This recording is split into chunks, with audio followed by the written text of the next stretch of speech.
Linda Fiorin Bethany is kneeling down in her bedroom that is praying, now I lay me down and sleep. Okay. And she goes night night. She falls asleep, cut ahead. Now she wakes up and Alan Rickman's in her room and is, I am the Metatron, I am the herald of the angel of the death of the god of the here I am. She puts him out with a fire extinguisher. Hilarious, because he's a fire god or fire angel. What are you doing, you bitch? So you're like, he's not your typical angel. He's a little foul-mouthed and a little... He's foul-mouthed and he's the mouth of God. That's right. The raunchiest figure of all, God.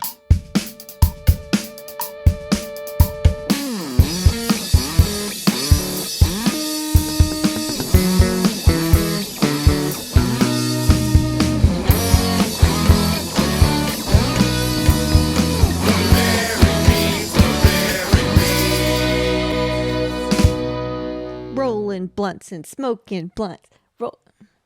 Noige. Laci and I each rolled a fat blunt to get into the headspace to discuss this fucked up movie, which is... Jay and Silent Bob have Dogma. Oh, man, I watched the wrong movie. Yeah, it's Dogma. It's Kevin Dogma. Smith's Dogma. And what this year? is 1999. Okay. And this is Matt Stokes and Laci Roth's Load-Bearing Beams. Hey, how you doing? Oh, hey. Hey, this is our show, our movie show. It's just a little movie show we got. We are married to each other. Almost 11 years we've been in holy matrimony. Holy, speaking of holy. The God would approve of the matrimony. And a few years into that matrimony, we started a podcast where we'd confront each other over the other's movie opinions. You like this piece of shit? I do like this piece of shit. Why? And then we talk about it. Okay. Do we really have to do an episode next week? Okay, so it is conference time for Laci and I. We have a conference that comes up twice a year. It's where we make the majority of our money. Well, not at the conference, but from the connections we make. Yes, thank you. Yeah, you don't have to explain how the... Sorry. The cheese gets made out of grated, milk. Yeah. Oh, that's better. This is our big fine block of cheddar. And so it just takes a lot of fucking time. We already had a week off for Mardi Gras down here in the Big Easy, and we didn't take an episode off for you, dear listeners.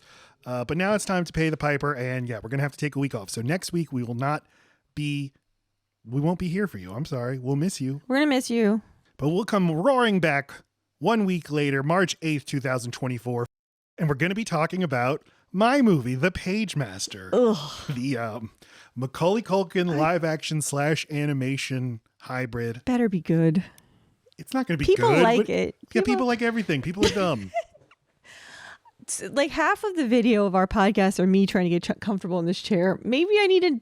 Yes. I need it. You have a... You're the one that gives me this fucking dinner table chair. I thought you just didn't like that I could roll around in a different chair. This whole time? I have it. Okay. I have a good chair for you to use. I have 2 good chairs that you could use. I have 3 good chairs that you could use, and that's the one you keep insisting on using. It's you, not me. No, you give me. I thought I was being punished. This is the situation where each of us thought the other was being stubborn in the decision they were making. Yeah, I thought you were like, no, I like this chair. No, I hate this chair. Because you're trying to show me like Matt needs to be comfortable with his little spondylitis, not me. Well, go get you a nice swivel chair, love. Okay.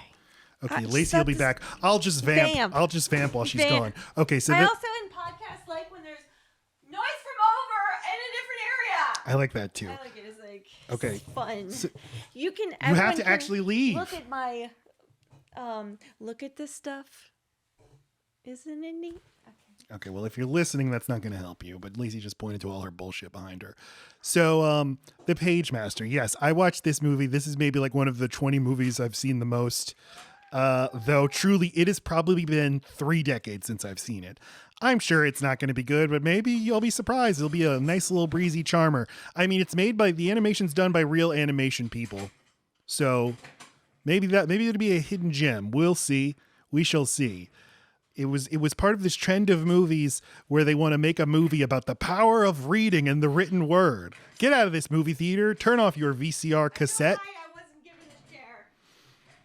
and go open a book. Get a library card. It's your ticket to horror, adventure, and fantasy. How's my hair? It looks like shit. I've just been through a lot. This chair has got wheels. Okay, but today we're talking about Dogma. And I guess we'll have to open our discussion by talking about what our, histories are with Kevin Smith. the man who made the movie. I mean, Kevin Smith is like, he's like one of the people that you learn is a director when you're young. You're like, oh, that's what directors do. They make the movie. I guess he would be one of the first directors I was aware of, him and Quentin Tarantino. And I said, you know, you as in me and you and our very specific age cohort, whereas most other ages, I'm sure young people today don't know who Kevin Smith is. I mean, other than he's a thing that like older, you know, okay boomers like, even though he's Gen like X. It's Gen X millennial. Yeah, I mean, he's a archangel for that generation. But what's your history with Kevin Smith, and why Dogma? Because this is your movie, Dogma. I don't have a great answer for that. I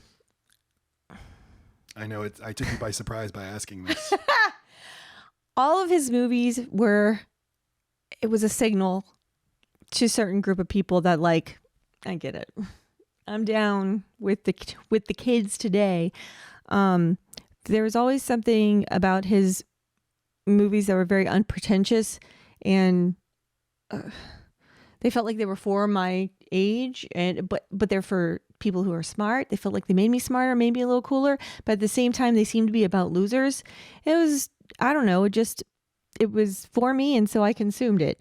But to so many people, he's making movies for me meant he's talking about comic books and Star Wars and stuff, but that wasn't for you. No.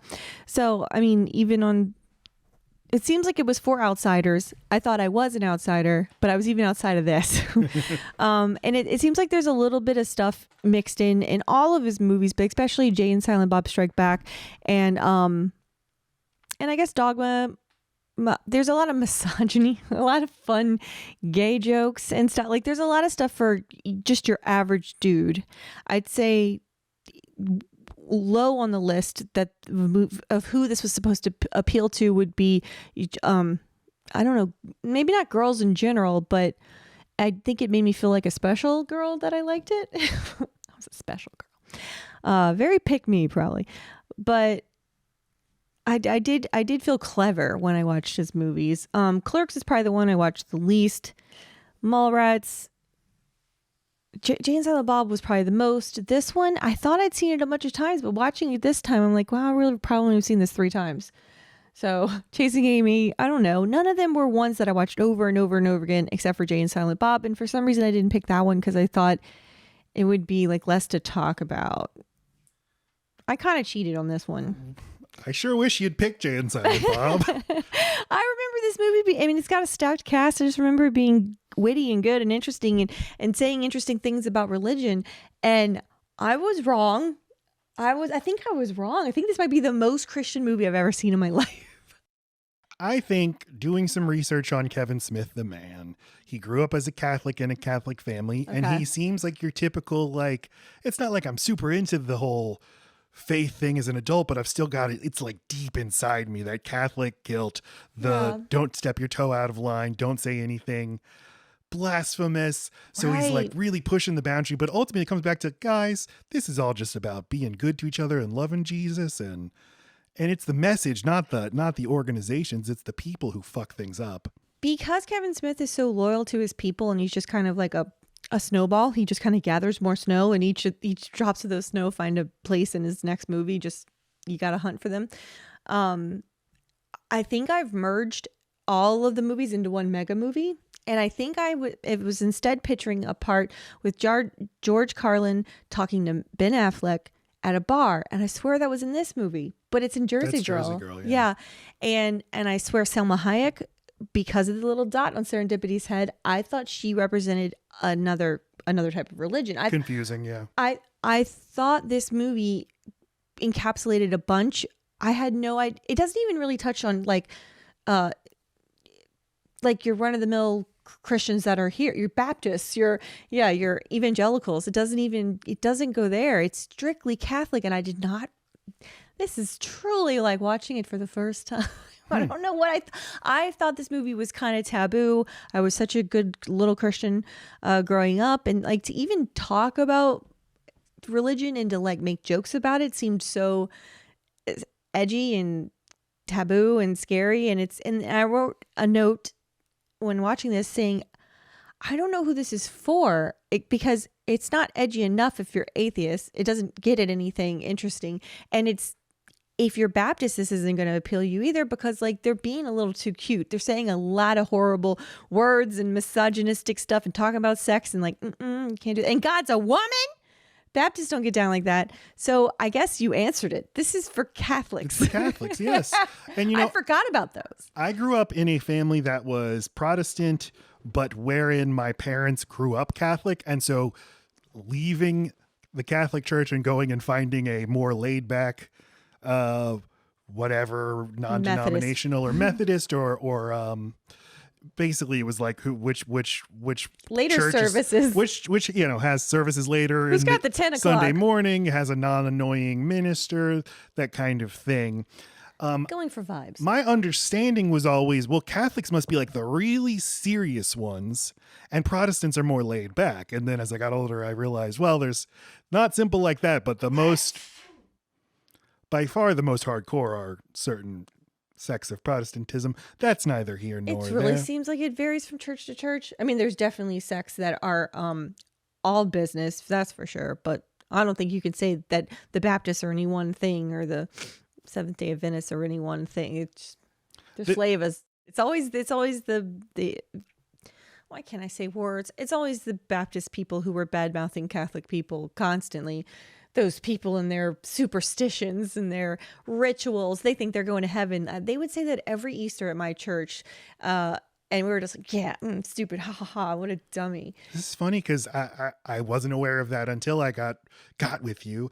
This sort of interfaith rivalry. I wasn't aware of Catholics talking shit about Protestants and Protestants talking shit about Catholics. That's my point. I don't think it's a two-way street. I think Baptists are the ones who are insecure about their place in God's eyes, or what religion's going to take over the world.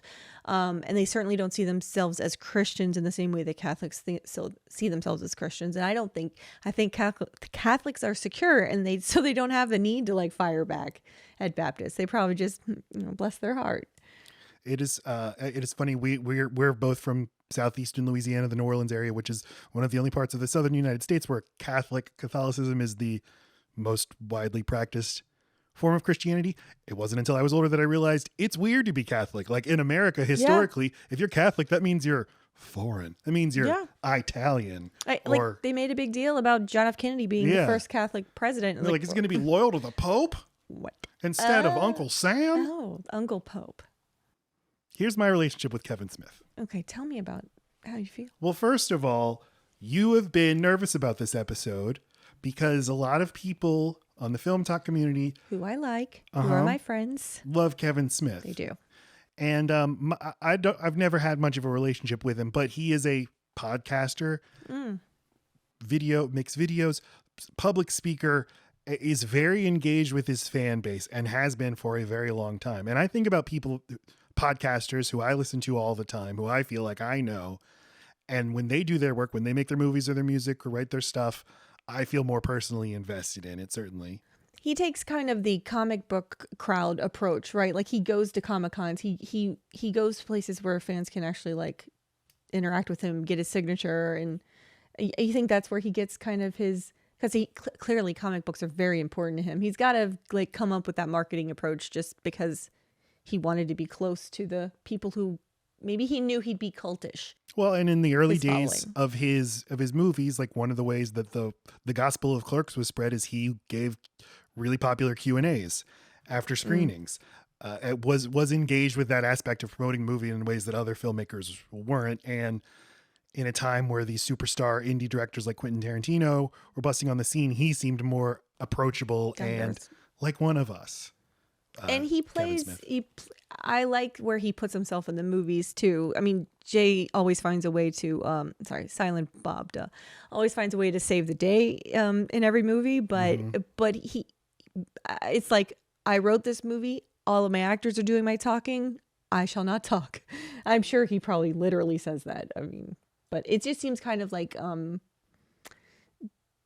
there's something... What the hell, words? There's something vulnerable? Not vulnerable, low ego about it. He Dante in Clerks is him. He fully intended to play that part until he realized, I can't memorize lines. I'm no good at memorization. Oh, wow. So got an actor to play Dante, and then he's like, I'll write a role for myself that doesn't involve any lines. I wanted to ask, did you get any sense of like how strict is he with verbatim he needs his writers to be? You mean his actors with his dialogue? with delivering, like, can they skip? Can they improvise? I truly feel like I'm hearing Kevin Smith out of the mouth of everyone. Yeah. So I wasn't sure. I don't have an answer for you. I would guess he's not so much just be improvise. Let's find it on the day. I would assume he's more married to, because he's a writer first and foremost. I would imagine he's married to his dialogue. I don't know. That's a guess. I don't have an answer for you. That was my guess too. But it does seem like people like working with him because they keep showing back up in his movies. And at the end of the day, you can be anal retentive and you can really, really like your words over other people's words as long as you're nice about it. Mm-hmm. So I'm okay with that. But one of the things I noticed in watching Dogma specifically, and maybe that's because I know Selma Hayek from so many other things. I know the way Chris Rock speaks and delivers lines. I've seen Alan Rickman in a bunch of stuff.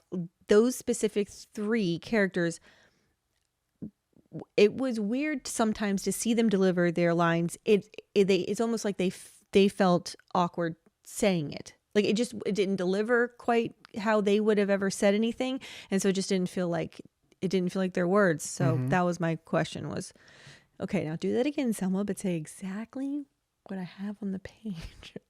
It's just some of it was a little corny, and Chris Rock didn't sound like himself much in a lot. Well, not much, but there were many moments where I'm like, that's not he. Chris Rock must improvise often, and maybe that's why. For an actor like that, it's a little bit more obvious to see when he's not reading or saying his words. What they always say about Chris Rock is that he's a shitty actor, especially then.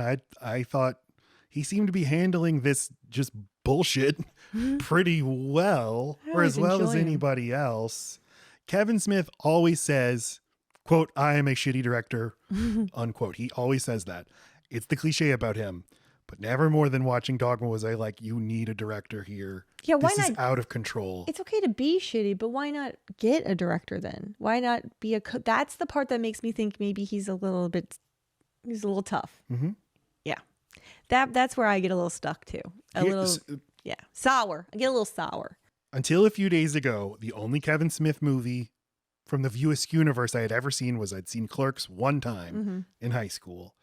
I went to I'm getting super into film and classic Hollywood and stuff when I'm like 16, 17. And I went to this writing summer program, the screenwriting program. And suddenly I meet lots of other people who are into movies. And of course I get very intimidated and I'm like, I'm stuck. I'm stuck. Hi, I'm stuck. How are you? And they all love Kevin Smith. And so I think since then I've had this like, well, Kevin Smith is for smart hipsters, not for me. They all liked Kevin Smith. They all talked about Kevin Smith. And they all talked about how he was a shitty director, too. He's a shitty director, but we still like his movies. And what I understood that to mean is he just puts actors in front of the camera, doesn't move it, doesn't cut, and just makes them go. And it's not, that's true, but that's not the problem so much as not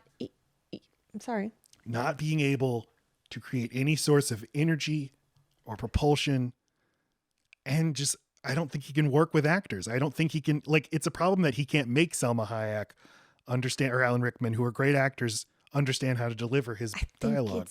Sure, but I think it might be a little different from that. I think he doesn't see that it's off. I don't think he sees the Selma Hayek performance in his movie and think that isn't doing what Selma usually brings. He instead was going, yeah, she got all of it. He's looking for a different criteria than what we are experiencing on the other end. He's experiencing boxes getting checked, and we're experiencing like, I think they need to take a breath. They seem tired. That took a lot out of that one. I find myself catching my breath sometimes with the really long sentences and points being made. Yeah. I do keep reminding myself, this is, at the time, nobody in movies talked about comic books. Nobody talked about the things that they talk about in this movie. And now when comic books and superheroes and nerd shit, that's all just mainstream stuff. It doesn't seem like a novelty anymore. So I'm sure it hit much harder back then. And probably even seeing a movie where they're talking about religion like this and being irreverent about it. Yeah. And saying things like Jesus had brothers and sisters. I mean, the Da Vinci Code wasn't out yet, so Yeah. uh, It was it probably edgy enough. It seemed edgy. While also being sweet. That is something I like. And that is a through line through all of his movies, is I like the relationship between Jay and Silent Bob. And at the end of the day, almost everyone in his movies are nice people. Mm-hmm. And that might be simple, but his movies leave me feeling good. And not just like, oh, I just watched some irreverent shit that was poorly acted but well written, and now I feel dirty. And I never feel gross after watching one of his movies. They are comforting. I thought, because to prepare for this, we watched Clerks, we watched Mallrats, and then we watched Dogma. And I'd heard over the years, like, boy, it's uncomfortable going back to Kevin Smith. So homophobic, so misogynistic. And yes, it is, but I think maybe that made me think it was going to be way worse than it was. Yeah. And it's funny how watching them all in a row, and you start to get this affection for Jay and Silent Bob specifically, and you start to filter so much of what Jay says because Jay does not stop talking, and so much of what he says doesn't matter. So you don't hear it the way you watch it in Clerks and you go, oh, okay, God, tone it down. And by the time you get to Mallrats, you're just like, oh, just save the day, you old sweetie. At the end of the day, you're just trying to help people. In Clerks, he is a little bit more menacing. Yeah. And by Mallrats, he's a teddy bear. Right. Like, and they're still keeping up the whole, like, I'm selling drugs thing throughout all the movies. But it's like, no, but you're literally waiting outside of a convenience store and like you seem like a harassing threat. people. Right. And I will say, like, that he placed things in a mall, or that there was a video store connected to a convenience store. Like, there's something just like so cozy about that. Those were places I like to be. And that's why those are places you can hang out as a kid. You do not have to be a certain age yet. And I think that is definitely something that would have drawn me to his movies, is just, I like stuff. I like just, all these things are things I can obtain. Mm-hmm. None of these people are super special. Some of them are a little too hot, but I could do this. I could be here. This could be me. And I don't know. Like I said, it felt like it was for me, so I liked it. Clueless did not make me feel that way. Clueless, I liked for completely different reasons, but it didn't make me feel good about myself. These movies made me feel like I was enough in certain ways. There is a sense of community. Yeah. You do, like you said, you do kind of feel good. You feel a vague affection for all these people, All of them. even though the whole time, like, I don't like. We ended up, okay, Clerks was very uncomfortable to watch, but mainly because it's like, this is like watching a play, but I'm not in the actual audience. I'm just watching it filmed in black and white, and it looks weird and it sounds weird, and it's not good enough to overcome that stylistic choice of being a filmed play. But by the end, I'm like, but there's enough good stuff here. There's enough like charm and sort of that Gen X annoying, like we're just hanging out talking sort of energy. And that I end up liking it. Yeah. I end up really, he's good at the friendship side. I end up really liking Dante and Randall's whole thing. That ended up being one of my favorite part of the movie, is just how they don't seem like good friends. And then you remember, like, well, if anyone walked in on 10 minutes of conversation with me and my best friend, we wouldn't seem like good friends either.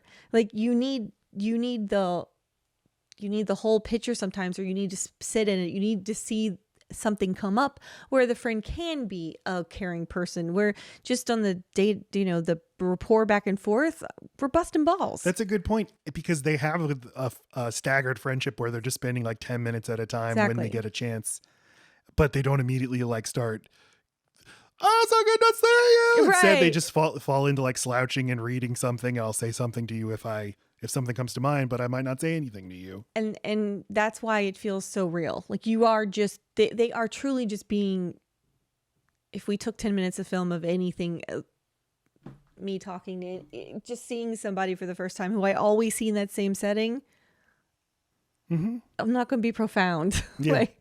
And I love that he just comes over there to, like, because his side of the business is boring, but he's not good at the other side, and he's not conscientious. And I love that he gets Dante fined $500, and Dante's like not even mad at him. He's just like, fucking whatever. Like, I don't know. I like all that stuff. And then Mallrats, which I had not seen before, I'd say like 2/3 in, I'm like, this is a lot better than Clerks. I'm liking this. Yeah, it's poorly directed. The camera doesn't do anything interesting, but you know, Jason Lee is a much better actor than the Clerks guys, and yeah, there's just some energy here. And then it kind of really falls apart. I think Kevin Smith really struggles at romance and just men and women talking to each other. It seems like a man who doesn't understand women, right, writing dialogue for women, and I just got so annoyed with it toward the end. But still, it's like, no, that was a fun time watching that movie. So that was my relationship going into Dogma. We forgot to record our predictions. We said a few weeks ago we were going to stop doing predictions, but then rescinded that because we realized predictions are great, but then we forgot to do them this time. I don't like them. I like them. They provide good structure, and it'd be nice to know what I thought before heading. I would have thought I liked this movie. I would think, look at this cast. Laci says it's a stacked cast. She's right. How can it be bad? But it's bad. I fucking hate this movie. But again, he's good at building friendships, right? Not in this one. I enjoy Ben Affleck and Matt Damon's whole deal, although they are good friends. That's anyway. because they're the real people. Yes, but they're saying his lines, and I just enjoy their whole vibe. And Jane and Silent Bob are great in this one too, and I think Bethany and Chris Rock actually do form something that resembles a French that is a believable attachment to each other. Serendipity and Bethany know. Alan Rickman's character and the rest of them, I don't know. But when you give him enough time, enough camera time, he is able to develop friendships that feel really real, just not romantic stuff. I felt none of that. To me, this was a 2.5 hour movie of, I said to you, remember when our child who's now 13, let's say when age 8 or 9, was obsessed with My Hero Academia and was explaining the lore of My Hero Academia. To the side of my head while I explained, I'm not listening anymore. I love you. Please stop. Endlessly, and then backtracking and then having no understanding of how to make this engaging to you or make you relate to it. That's what this movie is. It is, here's all my mythology that I came up with. It's really neat, isn't it? And then one character says something to another character, and then that character's like, no, you think it's this way, but actually it's this, and then unloads this kind of mythology. It's that for 2.5 hours, and it made me miserable, but we'll have to, it's not in a way that's easy to explain, so we'll explain it by going step by step through the movie. Okay, do we actually have history of Kevin Smith? There's a ton of Kevin Smith history. Well, then why are we still in the first slide? Because that's what we do. We get hung up in the early stuff. Okay.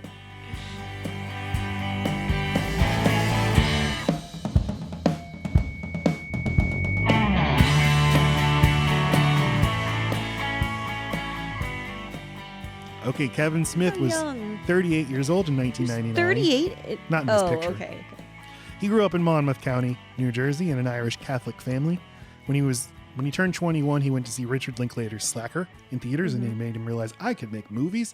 This is just a movie about people hanging out and talking to each other. There's no Death Star. I could do that.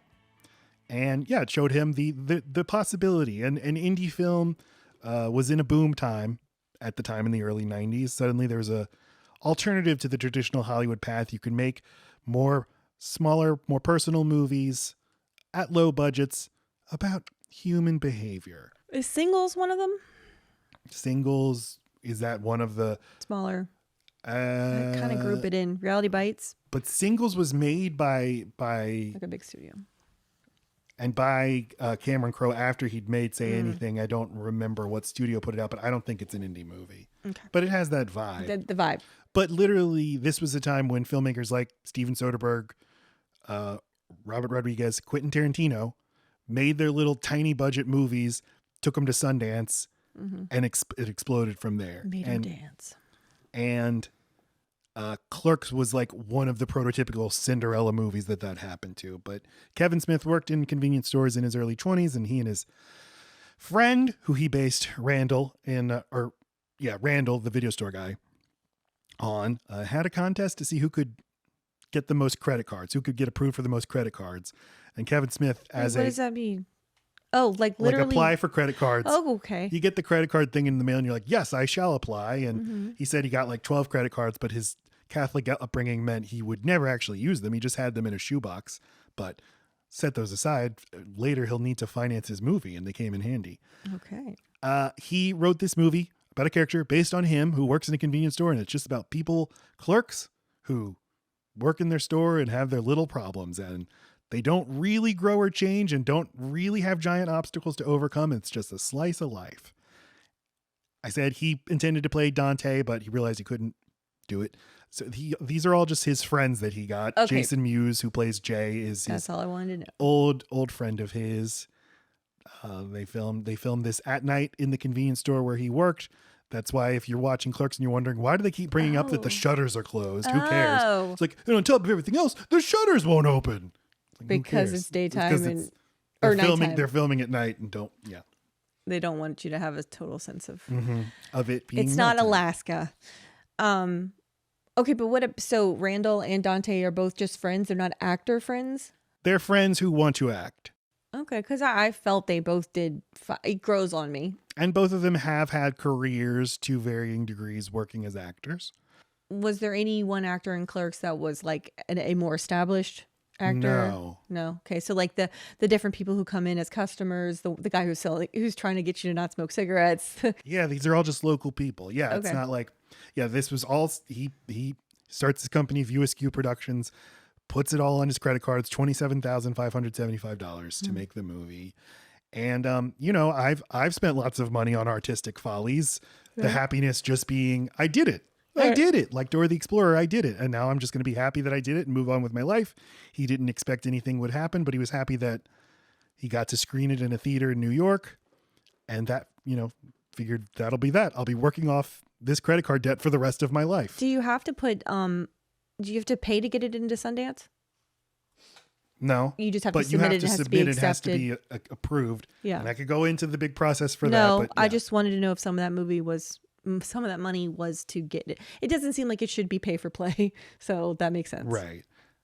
He submits it to Sundance, and this is like the apex of the Sundance era, where Sundance can launch actual indie film careers. It's kind of like Hollywood is now kind of taking over Sundance. Now Sundance, rather than being this parallel world, is being sort of subsumed into Hollywood. I don't like that. Miramax, as the big distributor of indie films, gets bought by Disney. And now it really is like everything is just collapsing in on itself. There is no actual world of independent movies. Now Sundance is Hollywood. But at the very end of this world, Clerks gets submitted to Sundance 1994. And it gets in front of the eyes The of world's best man. the most important figure in Kevin Smith's career, Harvey Weinstein. He is encouraged to go see Clerks, and his assistant knows he's not going to like it, but he says, you got to stay until they get to the conversation about the number 37. You got to stay until then. 37 blowjobs. And once he sees that, he's like, I love this movie. God. 37 blowjobs. Like 7 minutes in. He wouldn't have stayed that long. I guess not. So Miramax buys Clerks for $200,000. And Kevin Smith says he didn't see any of this money until 2001, after it had cleared that. Miramax was notorious for fucking over filmmakers. And Oh my God. Well, how could he even go on to make his next? You're going to tell me, aren't Yes. you? Okay. History. Kevin Smith says he thinks Clerks at this point thinks Miramax bought Clerks because they had just been bought by Disney and they wanted to signal, we're not going Disney, we're not going Mickey Mouse, we'll buy the most vulgar, offensive movie you got. And Kevin Smith had his next script ready, and it was for a movie called Dogma, and he gives it to Harvey Weinstein, and Weinstein's like, I love it, we'll put it out on Good Friday. But Kevin Smith said, I don't feel I'm a good enough director to make that yet. Let's put that aside for now. Aw. So here's what happens the I next just few played years. my sound and it didn't make a sound. Sorry, my soundboard is not working. So there goes that amazing delivery that almost happened. Okay, do it again. I don't even remember why I pushed it. So here's what happens the next few years. He decides it's time to move to a major studio, Universal, for my next movie, Mallrats, which earns him the scorn of the Clerks fans. You sold out, you bastard. But he makes it for a much bigger budget, $6 million, runs into significant studio interference, and then the movie's a financial disappointment. Is it like a Jingle All the Way situation? Like this movie's expensive because it's in a mall? Where did they spend this money? I mean, $6 million, which he's like, I can make this movie for $1 million or less. They said, Yeah. no, we need to make this for like $30 million. And he says, that's insane. I don't know. It's still like a high production values. Like, Yeah, it looks good. yeah. And you've got real actors. There's stunts, You- like you people got, swinging from cables. You've got Michael Rooker in there and Stan Lee. I mean, I'm sure you have to And, pay these people Brenda. something. Shannon Doherty. Yeah, you have to Who pay. would have been a big deal at this point too. So it's a financial disappointment, but it does get a cult following on video. But this is the movie where he meets Ben Affleck. And Ben Affleck says to him, "You Clerks inspired me and my friend Matt Damon to write this movie called Good Will Hunting. You inspired Aw. me, Kevin Smith. I love you." Aw. And Good Will Hunting, though, was stuck in development at Castle Rock. And Castle Rock. Kevin Smith said, well, while you're waiting on that, I've written a movie for you as a leading man. No one's ever put you, Ben Affleck, as a leading man. But I'm making a movie called Chasing Amy, and I want you. And he goes back to Miramax. He makes Chasing Amy, and it made $12 million at the box office off a $250,000 budget. It's the best reviewed movie of Kevin Smith's career.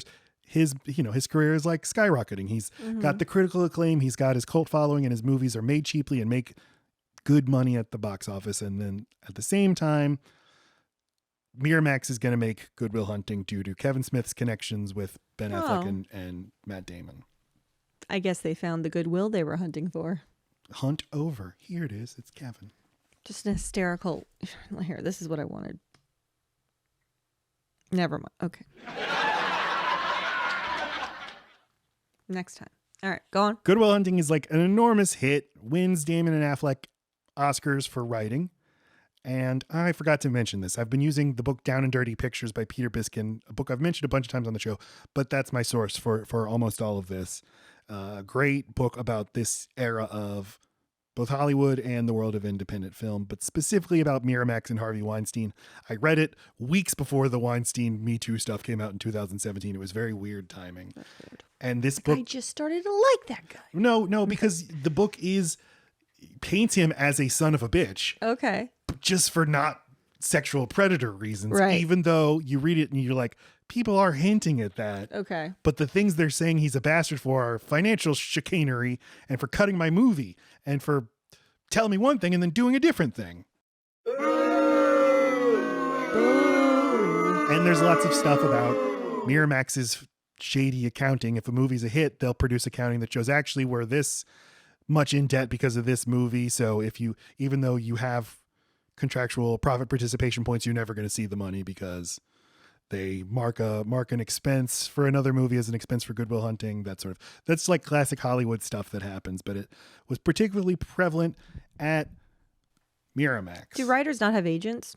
Writers have agents. And so they can't protect them from, I guess you just take the person that'll have you when you're starting out. That was the deal. And that was the thing Harvey Weinstein would do is like, you feel like you're personal friends with him and he's going to look out for you and he'll. No, that's why he would stalk Sundance, because those are the people who don't have a choice. Mm-hmm. Yeah, let me give everyone their first start. And maybe there's a thing in the book about they're wondering whether they should request an audit because you have the right to request an audit, but they're like, okay, but that means he's not going to want to work with us in the future. And also audits take a long time and they're expensive and there's not a guarantee that we're going to, I mean, it's the same thing with lawsuits with him it's why he gets you to sign the NDA. I was just going to say, he's fucking everybody. He's Yeah. just only physically having sex with the women. Right. And knowing like all the onus is going to be on you to prove that I did it. And you really want to go through all of that. Yeah. Yeah, what a great guy. And there's a story about like after Good Will Hunting is their biggest hit ever. Like Matt Damon and Ben Affleck, like they're rising stars, but they still haven't gotten a big payday yet. Mm-hmm. And Weinstein has a meeting with them and he's like, boys, I've got very exciting news. Have you ever seen $1 million? And they're like, holy shit, he's going to give us $1 million. And he gives them each a check for $500,000. And they're like, oh, so it's $1 million total. Okay. It's like, we can't be mad about this. Right. We still like the money. But also we feel like you owe us like $10 million each or more. But it's like, what, you're going to be ungrateful? Right. So We're family here. Yeah, there's just a lot of stuff like that going on. Anyway, they're enormous stars and they're attached to Kevin Smith's next project, Dogma. It's finally time to make Dogma. And while Dogma's a very high profile project being developed, it's got the big stars, it's got Kevin Smith, and he's taking on Christianity. So it gets a lot of controversy. But is he? I feel like he's just giving a good stroke on the dick. Well, I noticed all the controversy seems to come from before the movie was released. Yep. Because before it was released, the Catholic League called it blasphemous. And then once it comes out, there's articles written where like, I'm a Catholic and I don't think it's blasphemous. Right. You didn't even get a screener. Calm down, Pope. Roger Ebert, who's a big Catholic guy, lapsed Catholic guy, gave it 3.5 stars and said like, I think this is just good Catholic fun. Like the stuff me and my school chums would talk about, like, well, what if I cross the international date line and it's still Easter and I eat meat or whatever. Right. But all of that controversy is swirling around the movie before it comes out. And Miramax, which again is owned by Disney, is a little squeamish now because the Catholic League is threatening to protest Disney. And Michael Eisner apparently tells Harvey Weinstein, quote, if one person does not go to Disneyland because of this movie, that will be one person too many. I do not want you to release it. End quote. So Miramax sells the movie. They sell it to Lionsgate. No other major studio wanted it. But there's this weird financial thing where it's like Harvey and Bob Weinstein personally bought the rights to the movie and then licensed the distribution. And this is why once the rights lapsed, the movie is now owned personally by the Weinsteins. And that's why it's never been released on Blu-ray. One can get and it's not why it's not streaming, because Harvey Weinstein's in prison right now and no one will make a deal with them. I don't know. But that's why the movie is not available on streaming, and it's not available on Blu-ray. The only way to get it is to order an old DVD. Which we have. Yeah, we have. And it was a big hit. It was the biggest hit of his career, Kevin Smith's career at that point. It's the highest grossing movie in the View Askewniverse. And that's Dogma. And now we're going to talk about the movie itself. God bless you.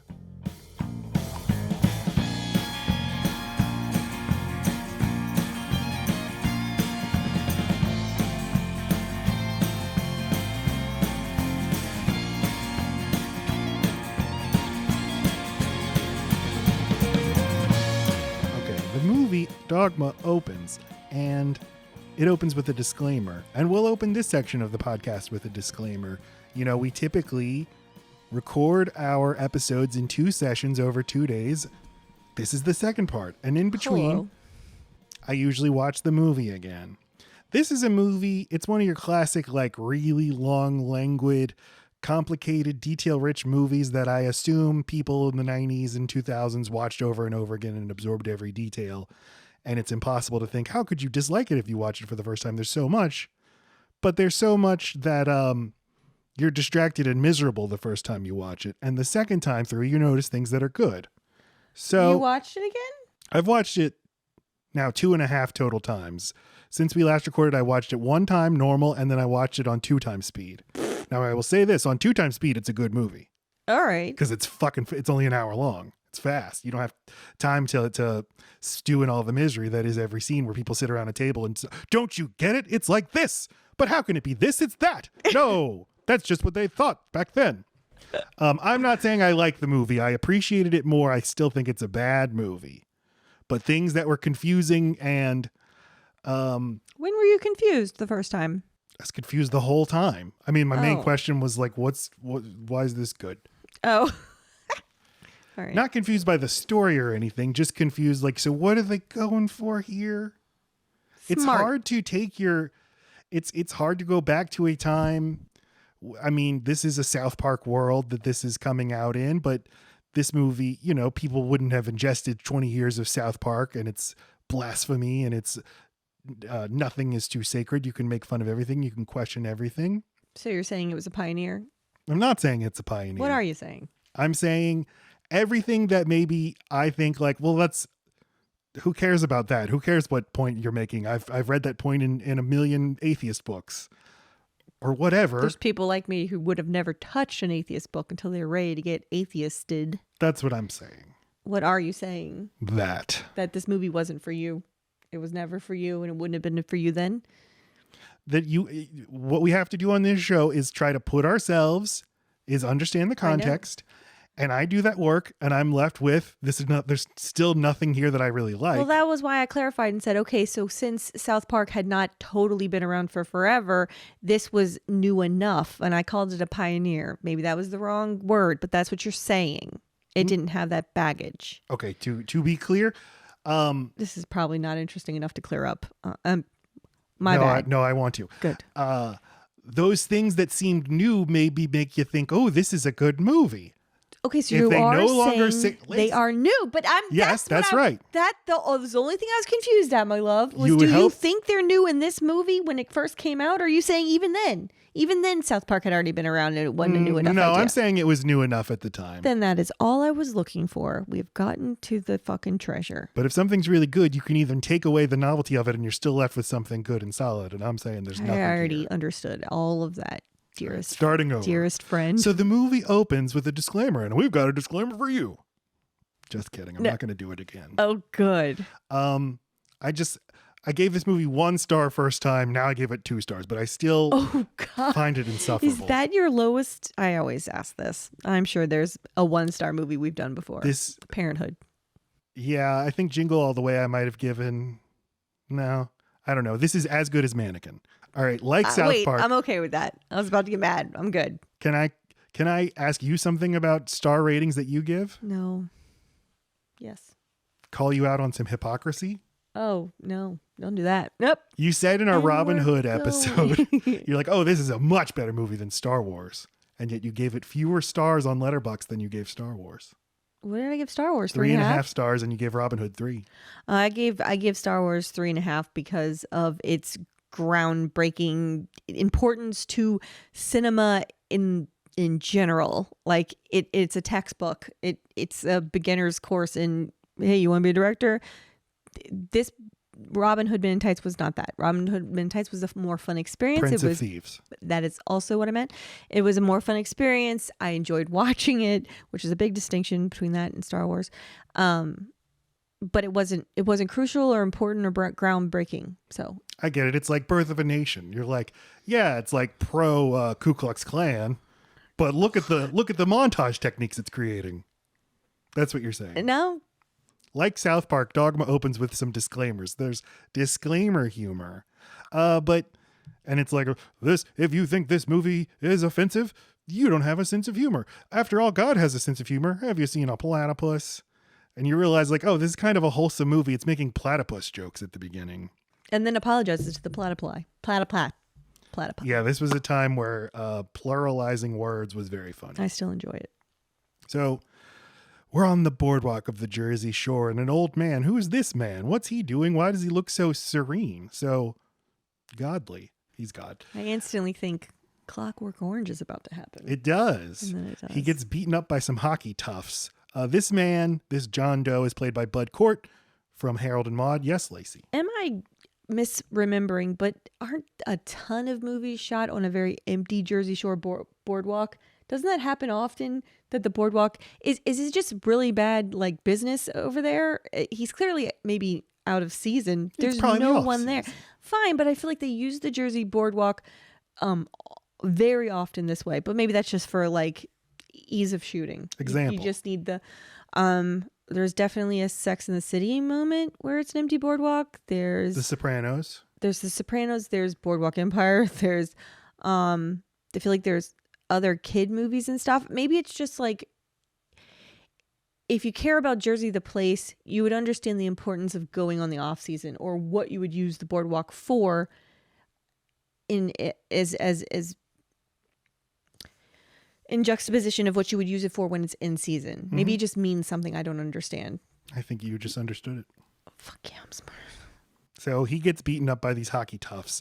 Was this hard for you to watch? You don't like old people getting beaten up. I don't like that. No, this wasn't. They don't show him long enough for it to hurt my feelings very much. But yeah, no, I have a hard time with that. But this was fine.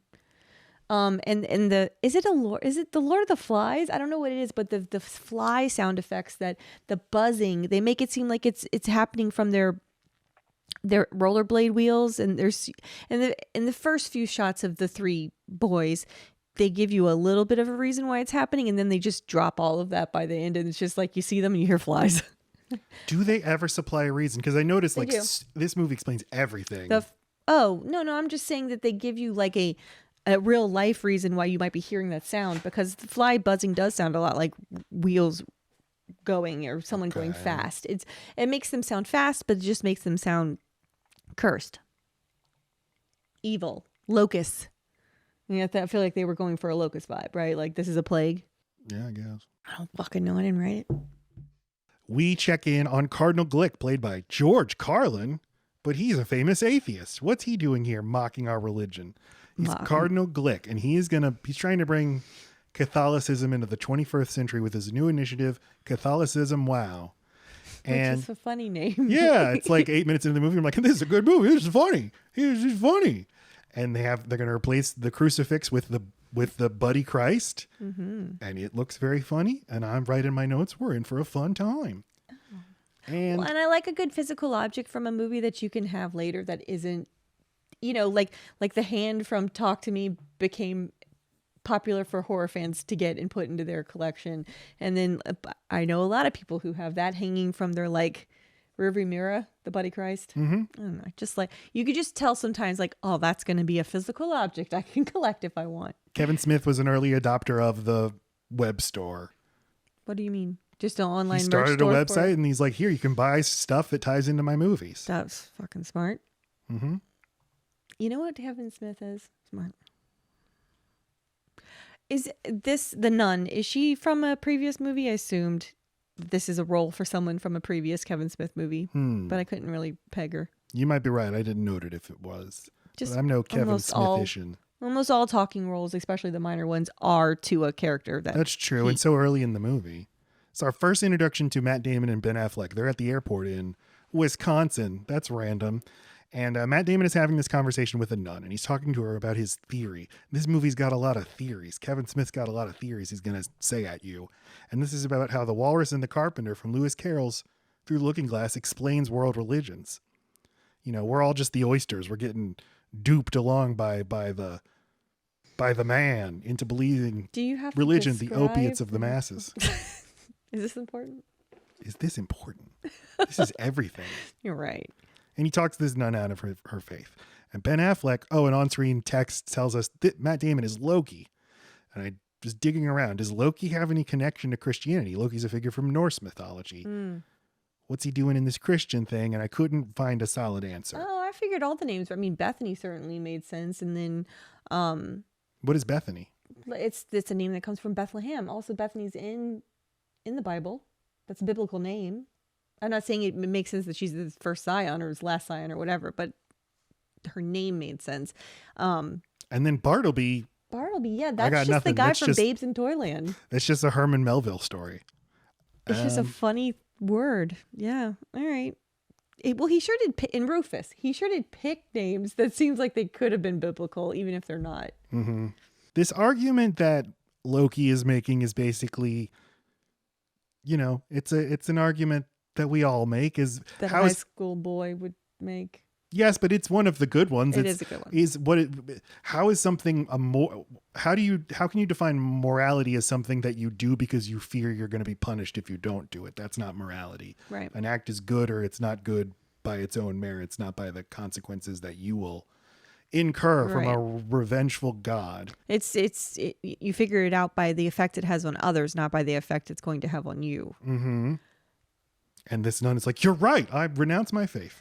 That's just confusing because I get it. They've been there for hundreds and hundreds of, or even more than that, years. They're bored. You gotta have a hobby. But he's an angel who knows that God does exist and that heaven and hell are real. But his hobby is to talk clergy out of their faith. Yeah, that's funny.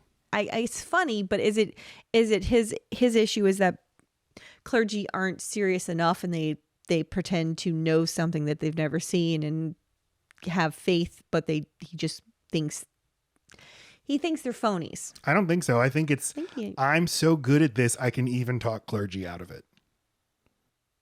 He seems like he's on a mission, and he's an angel with missions, right? So he is the justice of God. These are people who are, they reserve a certain place and status in life because they have said they are a thing. They are a nun, they are a priest, they are a preacher.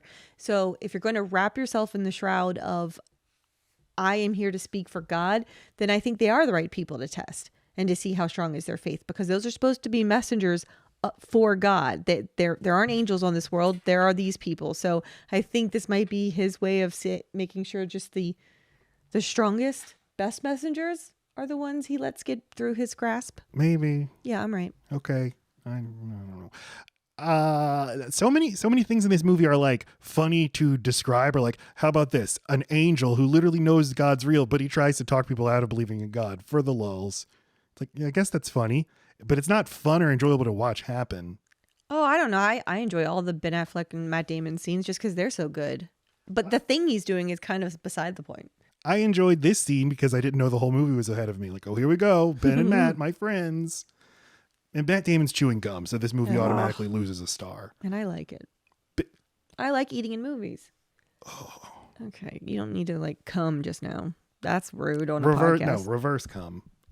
You sucked it up? Yeah. Ew. Bartleby, Bartleby, out your butthole. Ben Affleck, he likes going to movies, to airports to watch families reuniting. He's like Love Actually. Look at all the love out there in the world. Isn't it beautiful? I thought he was going to say something so much cooler, to like, look at the airport is, and I was about to agree so hard. Like, the airport is where you see humanity at its most Primal. True.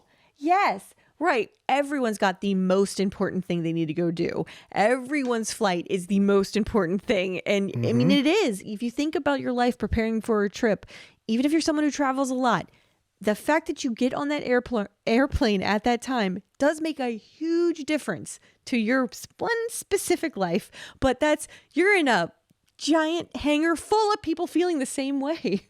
It is a perfect place to observe humanity. I don't think he makes a good point. Him watching deep French kissing of a person who's picking up their boyfriend who they say already slept with somebody while he was I don't know. It doesn't move me at all. It doesn't make the point. It doesn't make your heart flutter? Oh, he's right. Look at all the beauty in the world. They should make a movie about that.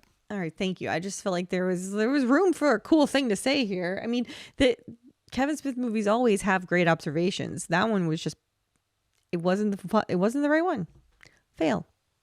No, you kids listening who, are less than 30 years old might not know it, but once upon a time you could meet people in the terminal of the airport, even if you weren't flying. You could greet your loved ones returning from a long flight. Yeah, I remember going to a terminal. Me too. You picked up your sister at a terminal. That was after that. We had special permission, but sorry.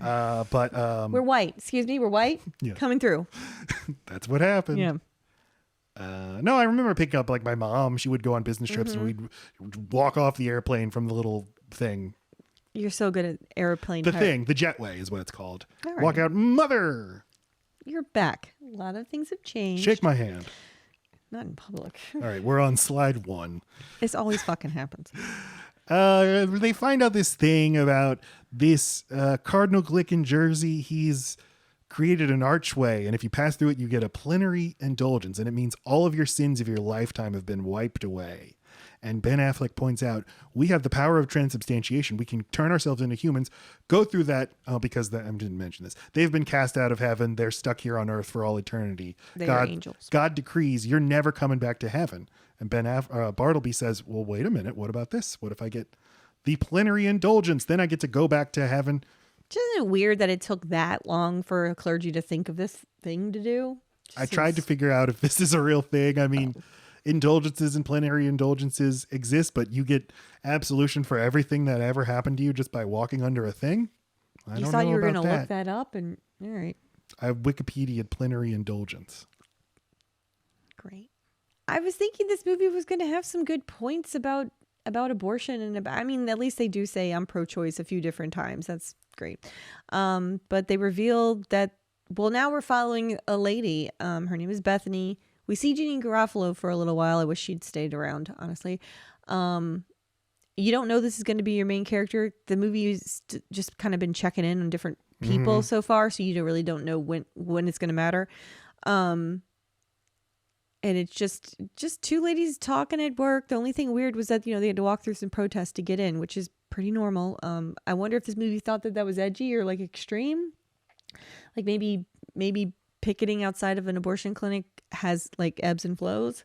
No, I think this is their job, and they have to deal with this every single time. Mm-hmm. Okay. Well, anyway, this is what they have to deal with. This is where the movie starts to let me down, because in my head, this movie was very like taboo and like, oh, look at them talking about religion in such a casual way and not being totally down with God. Not saying, but now I realize why my Christian ass would have liked this as a kid. The whole time God exists. There's never any toying with like, is he real? No, I mean, there's angels. He's real pretty fucking quick. But it's just such a big red flag. I mean, Bethany says, I think God is dead. Okay, that is such a Christian ass fucking thing to say. Something that doesn't exist can't die. Well, you're so right. Can you just talk more generally about Bethany's journey and her crisis of faith and try to explain it? She's a lifelong Catholic, and she still goes to church, and they have a scene of her in church, and no one's paying attention, and she's bored too. But you see, she goes every fucking Sunday. Can I point out something the priest says? He's giving out news updates, and he's like, just so you all know, the Right to Life Foundation is holding its biannual softball game against the Cook County Pro-Choice League. Thought that was kind of funny. Yeah. And then he says, and I don't know if you've read the news, but this poor homeless gentleman in New Jersey was assaulted and now he's in a coma and they want to take him off life support. Catholics all across the country are joining in protest against euthanasia. I'm just like, this movie is spinning so many plates in the air. It's like in 10 minutes, it's like, we're also going to take on the death with dignity and euthanasia and that too, in addition to everything else. Just throwing so much shit at you right away. Yes. So Bethany's whole deal, and so nice of her to tell her friend this, which I'm sure is the 8th time she's told her friend this. But she's had a rough couple of years or something. She was married and found out she could not conceive, and her husband divorced her because he wanted children, which is fucking dick. So, I mean, so she has not forgiven God for this, but it's just like, if you live in a body with a brain that is so sure God exists, then God chose this for you, and you choose to be mad at God and to also say something like he's dead, then go to hell. Like, this is just so contradictory.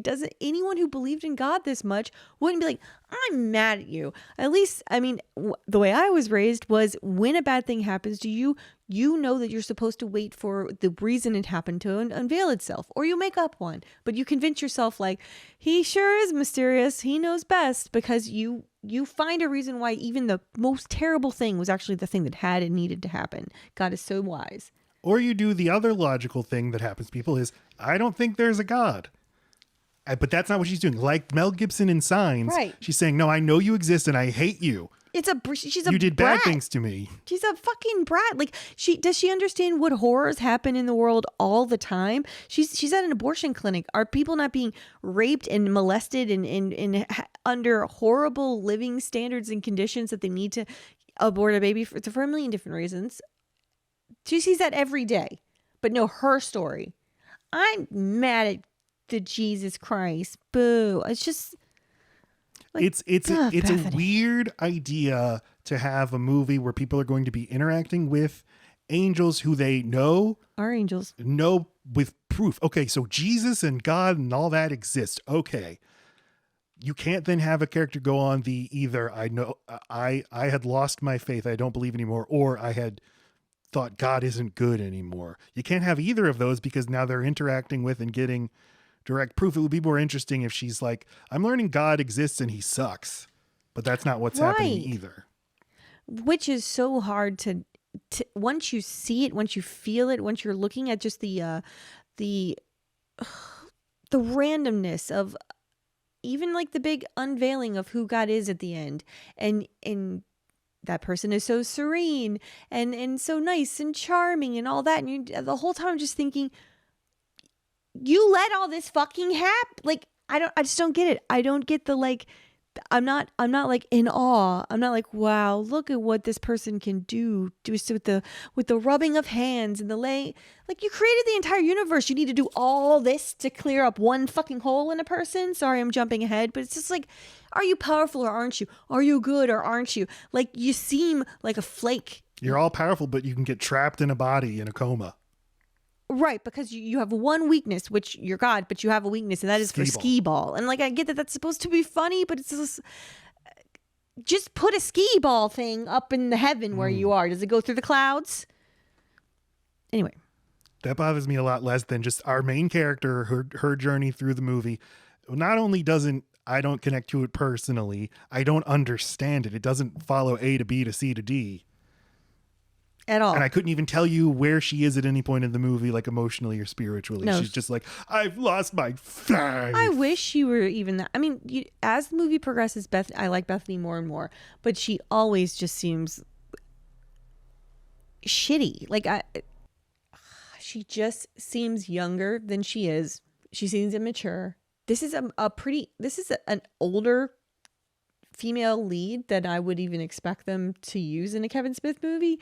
So I appreciate how, like, I think she's ordinary. She's pretty, but there's nothing spectacular about her. I appreciate that. She's relatable. She's down to earth, but she's kind of a fucking twit. I don't know. She just, get real. Oh, my reality bites. You know what I'm saying? Oh, give me a break, Angel.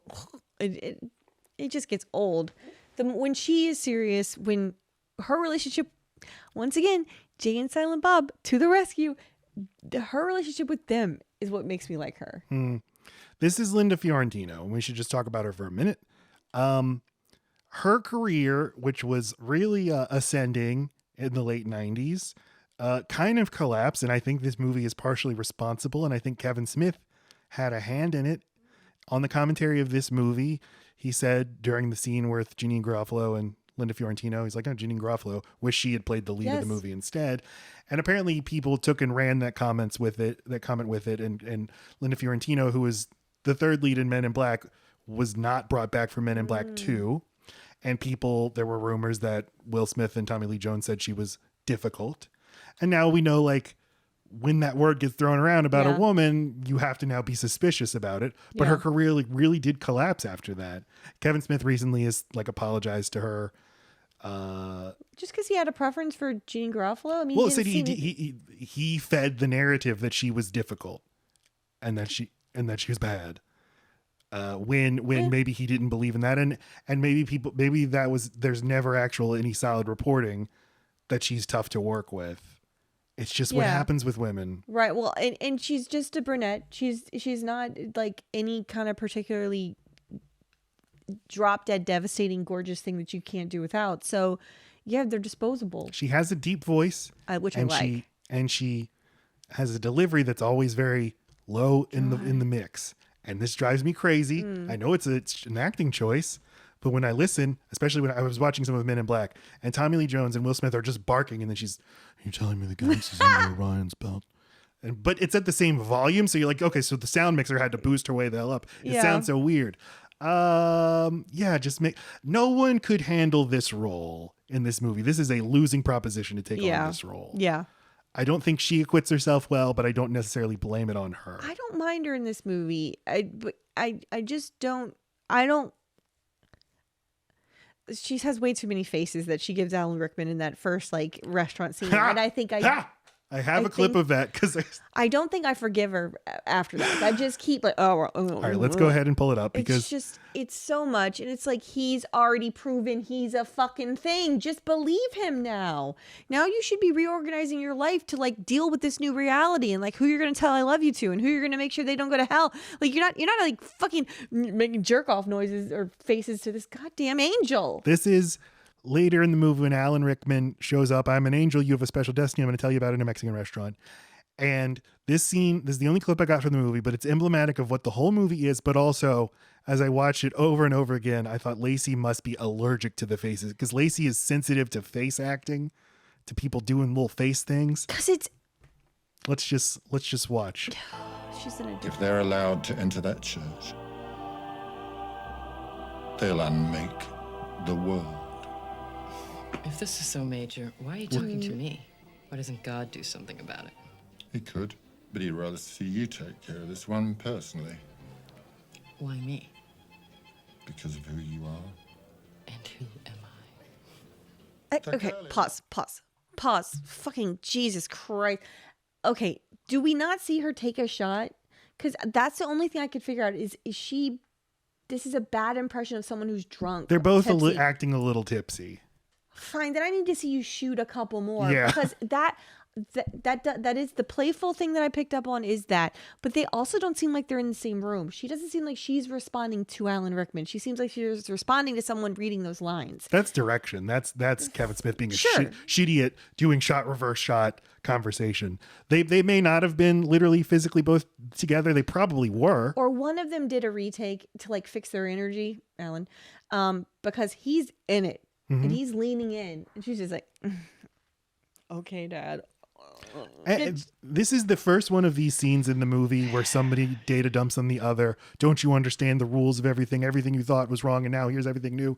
And oh yeah, come on, you're telling me that? Oh yeah, you think that? And if it were one, you're allowed one at the beginning of your movie to get everything in motion. But this movie is Right. all of this scene. This scene happens again and again and again and again, right? But I mean, but they are introducing all these characters with thousands of years of knowledge. To them, certain rules and things are very pedestrian, and they are very, but this is probably the millionth time they've had to explain them. I get that. It's just, well, then maybe stop introducing people to Bethany, or find a more interesting way to give her the rules, or Or show when us you're the rules. writing this script, stop throwing in so many new elements. Let's keep it a little simpler. Yeah, why do I need to know what a muse is? And I mean, you were able to get Selma Hayek's, like, because she's fucking adorable, and she's great to look at, but what does she add to this? I keep trying to think of, like, what did Selma Hayek's character end up doing that Rufus couldn't have done? I don't know. I don't have an answer. Yeah, it's not that she has to. I mean, she can literally just be bringing some energy. But yeah, so many elements of this movie, if you remove them, everything else would remain exactly the same. Does that ever fucking go anywhere? Man, they really talk about Mooby a lot. The golden cow that's just supposed to stand in for fucking Ronald McDonald or whatever. And then at some point they just give up on it because the angels shouldn't be doing that. But it's like, this seems like it's going to be important, and I don't think it really went anywhere. Anyway. Americans just worship the almighty cheeseburger. Well, we meet a very important new character, Azrael, played by Jason Lee. What's Azrael's deal? Well, at first you think he's just here to fuck shit up, which I guess he is. His whole deal is confusing. He's the reason why those little Lord of the Flies fuckers are around, but you realize he needs to incapacitate. It's revealed that the hobo not the hobo. He's not a hobo. It's revealed that the older gentleman that they beat up on the boardwalk in the very beginning is actually Jesus in a human form. God in a human form. Sorry, this is my Baptistness in me. And so all he was really he's important enough. He's non-important enough in hell to slip out without being very noticed, but important enough to get out and to bring some delinquents. So he's just there to make sure that God stays busy while the two angels do their little plan. But the first time you meet him, he's just knocking on the door of some woman's house, make sure she has air conditioner. Once he finds out she does, she has the boys kill her so that he can go enjoy her air conditioner. So it's just like, okay. Yeah, I thought, is this like going to be like a spree? consumerism message? Oh, these Americans waste so much. Oh. Never been more comfortable in the history of humanity. But it's You're just miserable. It's one But off. Yeah. It's nothing. He has horns. He has horns. Azrael is a real figure from Christian mythology. He's the angel of death. He's also a character in His Dark Materials. Hang on to that, because there are a lot of other His Dark Materials parallels in this movie. Alan Rickman. No, that's not the But Alan Rickman plays Metatron, who is the ultimate villain in His Dark Materials. Oh. Speak of the devil or angel. Oh. I don't know why you're sure. I thought we already had we the did. scene. You're right. But Linda, Fiora, and Bethany is kneeling down in her bedroom that has crosses all over crucifixes it, everywhere, praying, "Now I lay me down and sleep." Okay. And she goes night not a night, prayer. and she falls asleep. Cut ahead. Now she wakes up and Alan Rickman's in her room, and he's, "I am the Metatron. I am the herald of the angel of the death of the god of the here I And she am." puts him out with a fire extinguisher. Hilarious, because And then he's he's a like, fire god or fire angel. "What are you doing, you bitch?" So you're like, this is He's not your typical angel. He's a No. little foul-mouthed and a little... He's foul-mouthed and he's the mouth of God. That's right. The raunchiest figure of all, God. Have you seen the way people have sex? It's hilarious. They say the gag where he's not anatomically correct, like he has no penis, the dick cast that they make for him, they are so proud of that, They are. of that little prop that they show it for way too long. Like we didn't need a solid 45 seconds of look, cause no dick, cause his thighs are not my favorite part of him. We made the prop. No. That's half the budget. In his Dark Materials, Metatron, that series, it's a great series if you haven't read it, concludes with, well, Metatron has imprisoned God in a crystal ball of sorts, and he's taken over the kingdom of heaven. And that series concludes with the good guys defeating Metatron and devoting the rest of their lives to building the Republic of Heaven. It's like it is a book series that You're is kind of doing heaven. what this movie kind of I wish it was doing, which is like, yeah, God may be real, but he's got some bad ideas, and maybe we need to start over. That's all I wanted to say. And anyway, this is where Bethany finds out that like she's been tapped. There's two angels. They're running amok. Look, I proved you I'm an angel, so why don't you go ahead and believe me? Why me? I don't know. It's just your time, kid. It's classic. You're very special. We found you. It's time to go. We have a special mission for you. Rejection of the call. Thanks, but I'll pass. Well, because they don't tell her she's important yet. They don't tell her she's special. Just like, no, it's just your time. You're kind of special, but not as special as we're going to tell you later that you are. It makes it seem like he's tapping people all the time for little things that no one has any idea are happening, because why would That's it? true. This is just happening in New Jersey. Only like 7 people know. We just need you to go to New Jersey. He's telling her about the angels. She's close by. Bartleby and Loki, they're cast out of heaven. You mean they had to go to hell?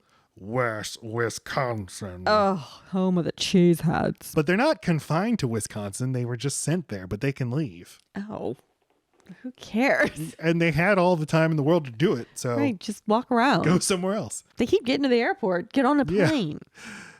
And he also says you're going to be aided by two prophets. One talks a lot, too much, and the other never says a word. Who could he it be talking about? Oh my God. I didn't realize I forgot that the prophets don't know they're prophets. That's interesting. I thought prophets walk around, in my experience, they want your money and they tell you they're a prophet. That's prophet with an F you're talking about. Lacey. Oh, okay, my thanks. God. Yeah, well, Snoogans. we meet Jay and Silent Bob when they save Bethany because she's being beaten up by the hockey goons in her abortion clinic parking lot. And then she's like, okay, thanks. Hey, what are you guys doing here anyway? You're not those protesters. And then Jay says, and I appreciated this, he says, fuck no, man, we're pro-choice.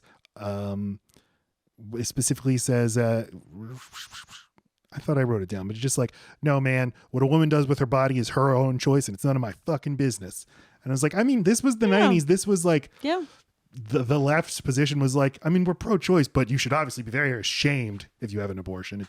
It's a very sad thing that happens.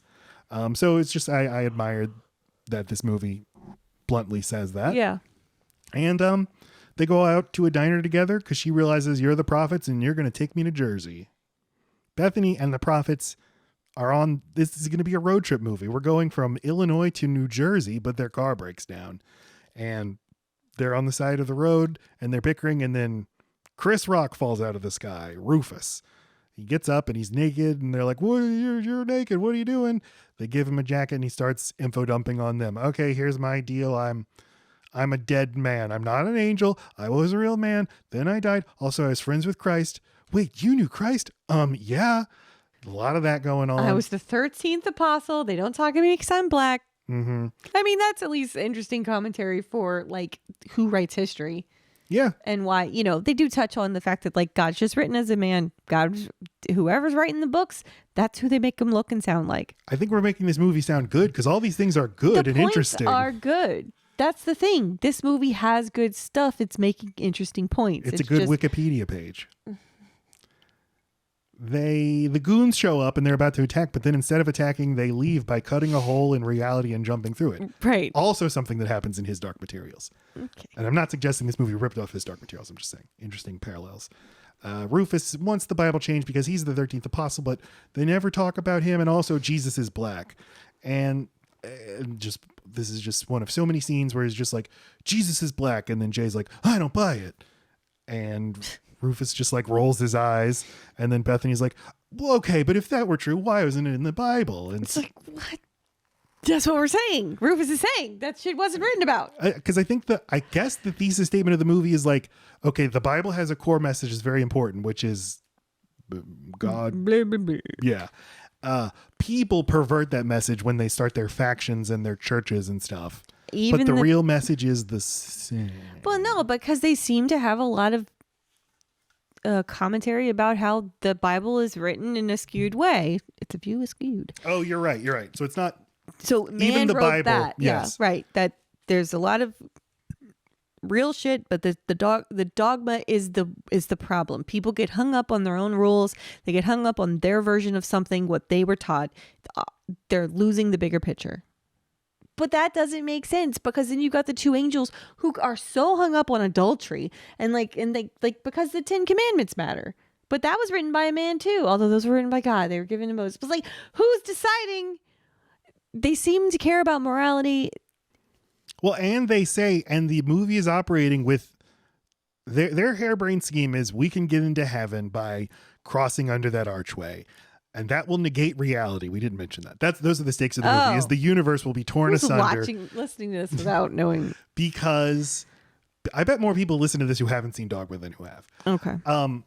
The universe will be torn asunder because God decreed you shall never return to heaven. But they found a loophole. And if they exploit the loophole, God will be fallible. And then everything will be kaput. Or up will be down, black will be white. It turns an existence will be non-existence. And their rationale is the Pope has blessed this archway. And the Pope is speaks for God. If you're Catholic. So so papal decrees, that's true. Which means all the Bible stuff is also true then. Because that's where that comes from. Right. This was also they quote a verse. They're quoting verse to prove things. So there's that. Anyway. They sneak off to a strip club, Jay and Silent Bob. Those are rascals. So Bethany and Rufus follow them in, and Rufus recognizes the stripper as, isn't that serendipity? So if we sit down for another fucking interminable conversation. I'm not an angel, I'm an abstract. An abstract? What's an abstract? Well, I'm a muse. I wanted to do this, but then I did that, and then I left heaven so that I could write. Well, yeah, why didn't you become a writer? I didn't have any ideas. Yeah. Right. Oh, that's what she says. Yeah. So it's very funny. And then a shit monster attacks. Oh my God, that's an excremental, the Golgathon. Wait a minute, what's its deal? Well, here's its deal. You know how when people piss and shit because they're being hung? Well, it's like, why? Nebuchadnezzar III did a Golgamoth back in aught. Right, but okay, great. Explain everything to me about the shit monster, except for that, nothing happens because of this. Except Silent Bob defeats it by spraying it with some spray that makes things smell good. But okay, who crisis cares? averted. Yes, I guess the puppet looks kind of good. That's all we'll say. It's fucking foul. But this is when we reveal Selma Hayek as Serendipity says God's a woman. Okay. It's men who wrote the Bible, and they have gender bias. She doesn't end up being right, and neither does Chris Rock. Everyone's right. God has no form. That's nice. That's where they end up going. It's just like, no. Santa's black, Santa's white, Santa's woman. Santa's green. What next? Mrs. Claus gives out the presents. It's just okay, fine. You get to be woke, and you get to be broke. So Catholic. Oh. You're all right. I'm all right. I'm all right? But it is just man and woman. That's it. There's no they, them. They're shit monsters, man and women. That's it. I wrote down, this movie does what people make fun of Inception for doing, is every 10 minutes introducing, if we die in the third level of the dream, we're going to go to limbo. What's limbo? Unconstructed dream space. That's what this movie is. Right. There's so much to introduce. It just isn't right for a movie. Bartleby and Loki go to movies, corporate headquarters, and lecture these executives about how they're all evil and immoral. A golden calf. That is funny. I mean, that's in the Bible. Golden calf is the idol that was being, that's why the marketplace was all fucked up. Oh, I guess that makes sense. I thought it was just But you care too much about materials and It is. That's still the same thing. They're doing both. But Loki is the god that tore up shit. Like, I mean, he would specifically be not okay with this calf. Loki from Norse mythology. He says he's the action hand of God. If there's a thing in the Bible where a bunch of people died, he did it. Okay. So that would have been one of the things he did. Yeah.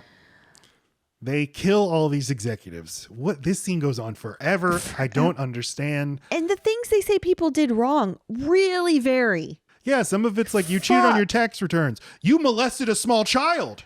You cheated on your wife. With your son or whatever the fuck. She's like, Jesus Christ. You pirate music. And then he sneezes, and I almost like, oh God, my mouth. Matt Damon's character sneezes in the middle of talking, and I was like, that's funny. I bet that just happened. They left it in, and of course not. No, at the end when they're like, no, you're an innocent. You did nothing wrong to the one woman in the whole room, and then, but you didn't say bless you when I sneeze. Then he puts the gun to her head, and it's like, are you morally just or not? What is this? If he killed her, it would at least be a choice. It would be, wait a minute, I like these guys, but they seem to actually are just inventing reasons to kill people. There's that. But is saying bless you in the fucking Bible? Yes, like that is something we all made Genesis up. 4:2. Thou shalt have little weird heart stoppings throughout the day. And if someone experiences that, it's scary. Tell them bless you. Thou shalt say Gesundheit. In 2019, they filmed Jay and Silent Bob Reboot in New Orleans, and they turned one of the fast food restaurants on Veterans Boulevard into a movies. Isn't that funny? Jay and Silent Bob Reboot. Oh, yeah. There have been lots of sequels in recent years that don't get released. Don't get released. They get released like they do Fathom events, like they don't get proper distribution. But I could see them? You could see them, yeah. All right, then. Yeah, Kevin Smith's career, he only makes products for his core 2,000 or so followers. I love that. I love that. He really is living his best life. I mean, I think it's cool. I think it's nice that his plans isn't like the world. He is exactly what you say this podcast is, what you've always said about what you're going to make. Make the thing you're proud of for the kind of thing you'd want to listen to, and we will find our audience. Yeah, you're right. I'm not right when I say that, but you're right about him doing it. Yeah, I just sounded the alarm because I need to get the fuck out of here. This whole thing's been a sham. They get on a train. I mean, they are doing some deep staring at each other. Now it's Bethany talking to two guys on a train. Well, the whole crew just happens to be on this train. They do not know that these are the angels. And you notice the whole time that Matt Damon and Ben Affleck are wearing the reverse outfit of each other. They both have the black coat on, but Ben Affleck has the red hoodie with the white undershirt, and Matt Damon has the white hoodie with the red under. I love it. I didn't notice it. It's very What is it Boston. saying? It's just very from where they're from and of that time. It was cool. They look cool. They're fucking cool. Anyway, so Ben and Bethany end up at a table together, and they are just like really vibing, like totally understanding each other. But they're having tiny bottles of alcohol. But wait. Oh, I guess all that's Bethany's because he can't drink. He's named. I mean, he could. I guess he could be drinking just for the optics, but he can't get drunk. So meanwhile, Bethany's just pounding him down, and they're just having a deep conversation. But he is sincerely bonding with her because he doesn't know yet who she is. That is true. But here's what they're bonding over: you got dumped. I got dumped. Too. By God, I mean, yeah, that girl. It's the least specific conversation I've ever where the movie's trying to get you invested in how these people are relating to each other. And it's like, I breathe oxygen too. Right. I also like music and soup. You think that your heart will feel better over time. It just feels worse. And that's not even true. I mean, it just depends on who you are and what happened. But yeah, it's going for something's really connecting with these people. And it's just, I'm thinking Ben Affleck Bartleby Butt Munch, whatever the fuck his name is 2,000 years old. How many of these conversations has he had? Is he really even got it in him to connect to anyone anymore? Never heard anyone put that way before. How? Because you're a scion. Anyway, and then he kind of but I'm buying it. Kevin Smith has a hard time making these things happen, romantic things between two people, but like these actors are making it happen, I think. I mean, Ben Affleck is. Look at that face. I'm so vibing with you. I might even tell you that I'm going to stop some angels. What'd you say? Anyway, okay. But like that, and then of course, like the fucking bro locker room bullshit humor has to come in, and it cheapens it. They're supposed to have had a moment. Yeah, okay, it was based on something that can't last, fine. But then he's gonna go, "You were about to get on my dick," or like he just says something like that. What does he say?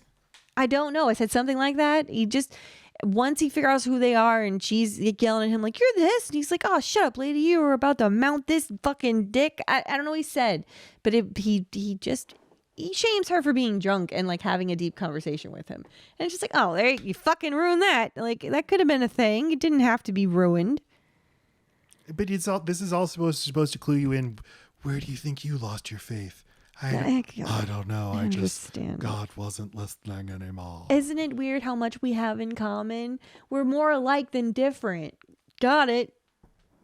Then why don't we all get on the same side? Know what I mean? They figure out, oh my God, you're the Scion, and Rufus, I know you. You know me. But we all know each other. Instantly get overpowered by Silent Bob and thrown off the train. Because I guess earlier Jason Lee told them, like, you can't use your angel powers. You just can't because you'll get found out. They already know. Yes, so why aren't you using your angel powers? Yes, but Silent Bob throws them off. There is a funny Indiana Jones reference. He throws them off, and then Silent Bob looks at another passenger who's like, what the hell just happened? And he just says, no ticket. That's kind of funny. It's kind of. Nope, this is my least favorite scene in the movie.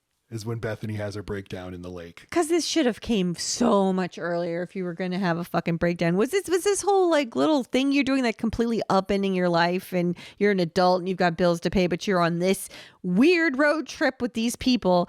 This is when you decide you've had enough. And I don't even remember what it is, but I think it's because she's just getting too much more backstory and lore handed to her. Yeah. This is real. Because Rufus they're sitting around a campfire for some reason, and Rufus is like, there's a lot of, haven't you ever wondered, why does the story of Jesus go from age 12 to age 30? What's all the information in between? This is all the apocryphal gospel stuff. And yeah, the Da Vinci Code would run with a lot of this stuff, actually. But this is how she has to learn what a scion is, though. That's all. She's just understanding her origin story here. And that's when it becomes too much. She was okay with being tapped for this mission, but not to be the chosen one. And specifically, not only are you the chosen one, but you're related to Jesus. Jesus's great grandniece. Or whatever it is, right? Jesus had brothers and sisters. And Chris Rock is like, yeah, you can believe a lot of stuff in the Bible, virgin birth, etc. But you're going to believe a man and a woman will be married for decades and not get down? Come on. Jesus and Joseph and Mary had babies after Jesus. Think about it. Is your world rocked? That somewhere in this world there has to be descendants of Jesus. That is interesting. I mean, I get that's what they're doing, but it's like, I guess that's interesting. If he was a real guy, yeah. Just nieces and nephews, though. Who cares? But I swear, after Bethany finds out this about herself, she's like, oh, so fucking cool now. No, first, I can't even. And then she runs off because she can't even. And she like turns it up to 11, drops to her knees in the water. Is like, I hate you, God. What are you doing to me? And then Alan Rickman comes back. And he's a little too nice to her, though. He's like, dearest child. He's walking on water. Right. It's very neat. And he explains, like, I couldn't tell you this right away. You had to find it out on your own. You've been on a wonderful journey. It's beautiful. People are shedding tears looking at your emotional journey. And she's like, I guess I can do it. That a girl. Okay. So then George Carlin is back in, and they realize, like, why don't we just ask the guy who's going to be putting on this event to not do that? That's a lot easier than stopping some angels. And it turns out, look, capitalist Pope here is not down with that. This is his big moment. He's put a lot of work into this. He's planned this conference for weeks. So they're not very convincing, and he's not convinced. So that's that. That's they that. just needed George Carlin in here one more time. I guess they just had to kind of check that box of like, someone in the audience is going to realize they could have just. Oh no, it's not just that. They also take one of his golf clubs. Set Okay. that aside. You're going to need that later. But why is the golf club special? Just because it's his? Because he sanctified it, because he's just that self-righteous that he's like, the golf clubs I play with, I need to personally bless them. And it's that personal blessing that allows them to use it against Azrael later. Azrael tracks them down in a bar. This scene goes on forever. He makes them all sit down. Here I have a speech. This is my deal. I was in hell. I don't want to be in hell anymore. Now I'm up here. I'm never going back to hell. So I want, or what are they called? Bartleby and Loki Right. to end the world in existence, because then I won't have to go in back to hell. Sounds good. And then Selma Hayek's like, oh yeah, well, what about this? You said that you would always be good, doing good stuff. You're not doing good now. You're not a true creator. He's like, oh yeah, what about Elvis? Elvis was the king. You're nothing. There's just a lot of this is going Okay. on. And then, yeah, they hit him with the golf club and it kills him. Of course, it was sanctified by that Cardinal Glick. Am I the only one that's not moved by the idea of everything ending at one time? That doesn't scare me. If you're telling me and everyone I know will all be dead at the same time, good. That's the same. That's the same as us all being alive at the same time. What problem will I have when everything's gone? I don't care. Well, yes, but it's never gonna, it's like, will it just be 1 millisecond on and the next millisecond off? There's always going to be some sort of thing hits the earth and we all explode. You're going to experience it for a few seconds. I got it, but like the way they explain this is that it's instant. Existence turns to non-existence. That sounds like it happens all at once. We're not gonna watch everything switch colors and then like. I don't know. You sound like you think Thanos was right. I don't think he's wrong. Hmm. He's mysterious. They're having Cardinal Glick is having a big event where he's introducing his new plenary archway, and he's standing with the New Jersey governor. And Laci said she looks like Elizabeth Moss. And she says stuff like this all the time. And I'm like, yeah, love. But this time I looked and was like, oh my God, it rocked my fucking world. I could see that person's face from here. If you're listening now, go to the YouTube and look at this picture of this governor. This is the real governor of New Jersey at the time was Christine Whitman, New Jersey's only governor who was a woman still to this day. So I guess they're like, we got to have a woman be the governor. Mm-hmm. And sure does look like a thing that Laci said. There we go. she was right. Bartleby and Loki show up and they start killing people. And then the good guys show up, stop doing that. And then they have a big conversation about beliefs, then fight some more, then more conversation about beliefs. And then Bartleby is like, or Loki's like, Ben Affleck, I don't know if we should do this. The socks, I don't know. And so Bartleby kills him. Fuck you. Because his wings were cut off. He had transubstantiated into human. He's like, you're not going to stand in my way. I forgot to mention earlier, after Bethany and him have their good conversation, but then get in a fight, he starts to become radicalized. He's like, I'm thinking maybe we kill all these fucking humans. I guess. So that's what he's doing now. Right. And Loki dies, and then Bethany finds out the old John Doe who's in a coma, he was playing skee ball. Wait a minute, skee ball? Scurries over to the hospital, gets him out of a coma. It's God. God was trapped in this comatose man. And the way that God can get out is if you take the intubator out? I don't understand. Yeah, how does she do that? Why? Well, that's why I think that the priest makes the point while Bethany's in church to say they're going to take him off life support. I don't think they should be able to do that. Something about taking him off life support makes God be able to come back. Like that person's trapped in the mortal shell until it dies. I thought if it dies that I don't understand it, but I know that something about him being falsely kept alive is why God couldn't get out of that body. Okay, I'll have to watch it 3.5 more times. Jesus Maybe I'll Christ. figure that Yeah, out. I mean that's the only reason I can understand. This God ticking sucks clock at scenario getting out of is bodies. if Ben Affleck walks through that archway, existence is ended. So Bethany, you got to run to the hospital, unplug the guy in time. Well, she does, and now God shows up, and God is Alanis Morissette. Random, but she's actually very charming. Yeah, And she doesn't speak in this performance because she's not allowed. Well, yeah, if she speaks, you will crumble. You will. We're not fit to hear her. That's why she has a herald, Metatron. Mm-hmm. And Bartleby is very sad, and she hugs him, and then shouts and wipes him out of existence. And then, I don't know, Jay and Silent Bob has this, I wrote this down as a thing that annoyed me. He's like, why isn't this chick talking? What is this, the piano? And it's like, The Pianist, right? Is it called no, the piano, the movie with Holly Hunter where she is a mute woman. Oh, yeah. And it's twofold. It's just annoying reference humor.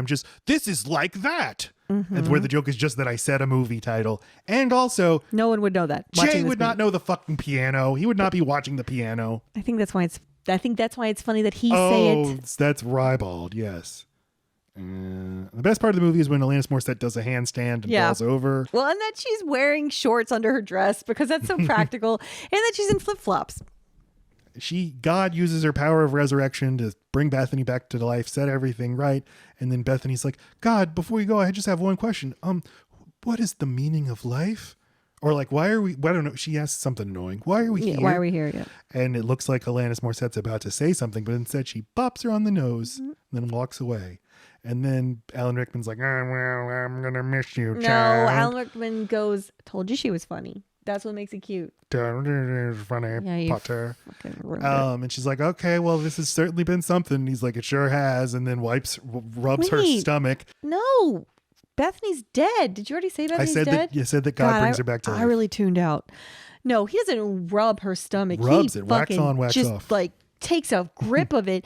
And I'm thinking, is there a movie where he doesn't touch some woman's womb in a weird way? He just did it in the Princess. Womb play. He just did it in the Prince of Thieves. Grabs her. She's ripe. Whatever the fuck he said. Ew. And he holds it for so long. Does he do Ew. that? No, his mother does It that. happens. He just insists womb play. That's how he chooses his projects. And bada bing, bada boom. That's the movie. There we go. Dogma. Dogma.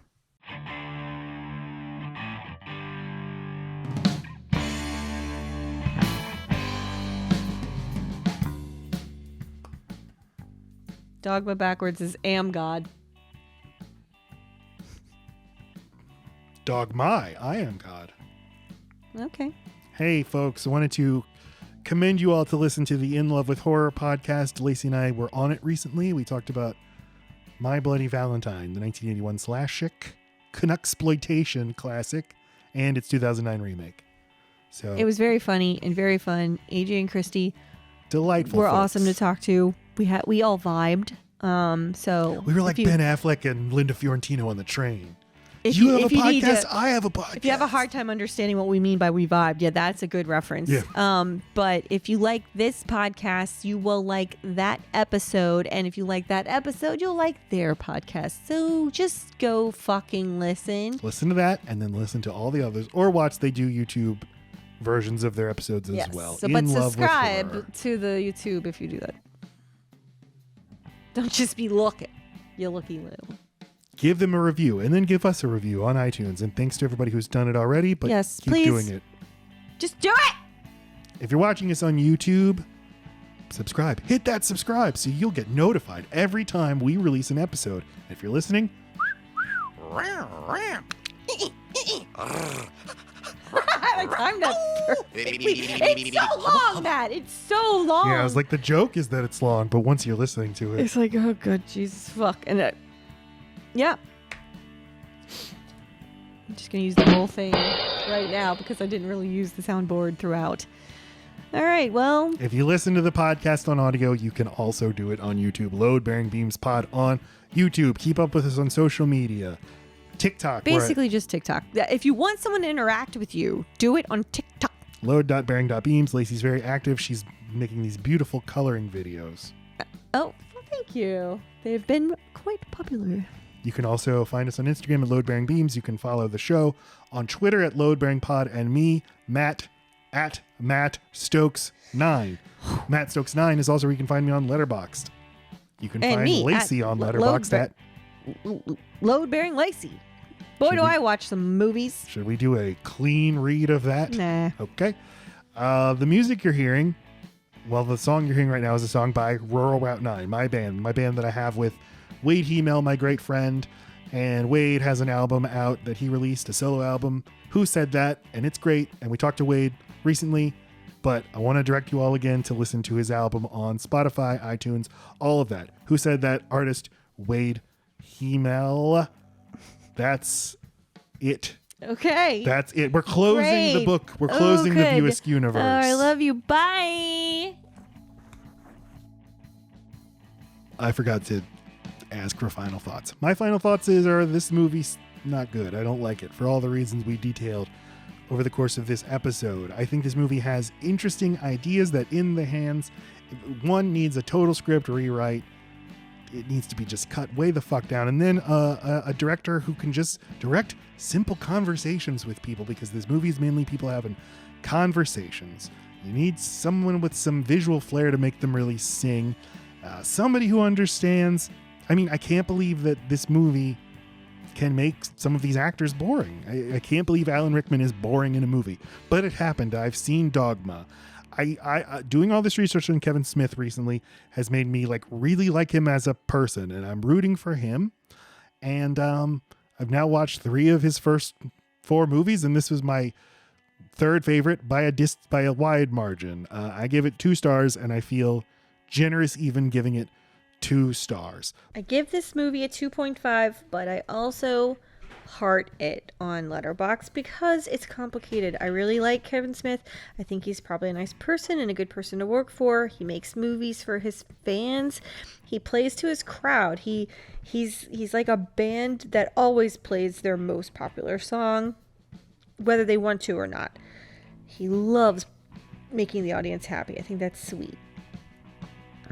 And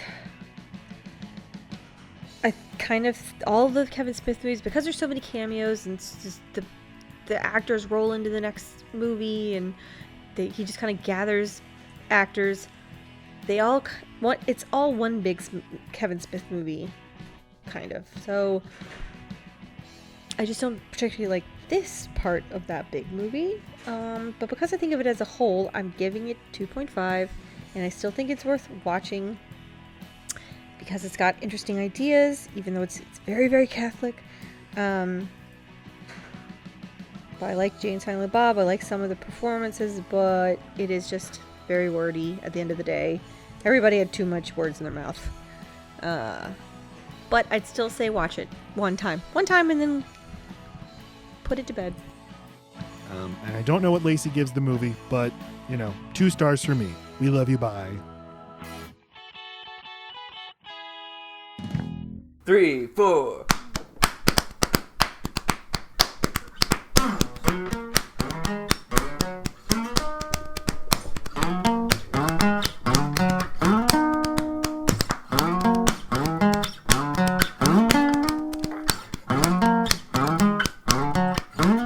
Everybody, love Mary Queens.